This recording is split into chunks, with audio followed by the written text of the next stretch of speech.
السلام علیکم ورحمۃ اللہ وبرکاتہ۔ Welcome to back my YouTube channel amazing videos with Qari Umar فاروق راشد۔ ناظرین کرام، آج کی اس ویڈیو میں ہم بات کریں گے مصیبت کے وقت کی دعا اور اس مصیبت کا بہترین نعم البدل مانگنے کا طریقہ۔ ام المؤمنین سیدہ ام سلمہ رضی اللہ تعالی عنہا فرماتی ہیں کہ میں نے رسول اللہ صلی اللہ علیہ وسلم کو یہ فرماتے ہوئے سنا، جس کو بھی کوئی مصیبت پہنچے اور وہ یہ دعا پڑھ لے تو اللہ تعالیٰ اسے اس ضائع شدہ چیز سے بہتر چیز عطا فرما دیں گے۔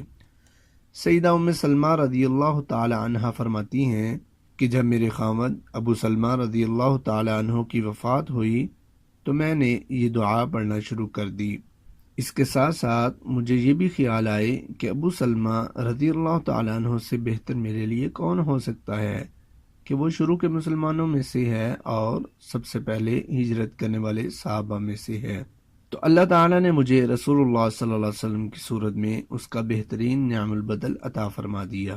وہ بیان کرتی ہیں کہ رسول اللہ صلی اللہ علیہ وسلم نے اپنے لیے نکاح کا پیغام دیتے ہوئے حاتب بن ابی بلتہ رضی اللہ تعالیٰ عنہ کو میرے پاس بھیجا، تو میں نے کہا میری ایک بیٹی ہے اور میں بہت غیرت والی ہوں۔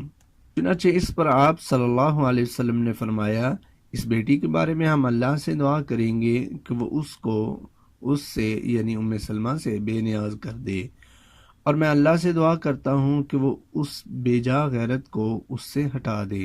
اور پھر وہ سیدہ ام سلمہ رضی اللہ تعالی عنہا آپ کے عقد نکاح میں آ کر ام المؤمنین کے مرتبے پر فائز ہو گئیں۔ دعا یہ ہے، انا للہ و انا الیہ راجعون، اللہم اجرنی فی مصیبتی واخلف لی خیرا منہا۔ یقیناً ہم اللہ کے ہیں اور اسی کی طرف لوٹنے والے ہیں۔ اے اللہ، مجھے میری مصیبت پر اجر دے اور مجھے اس سے بہتر بدل عطا فرما۔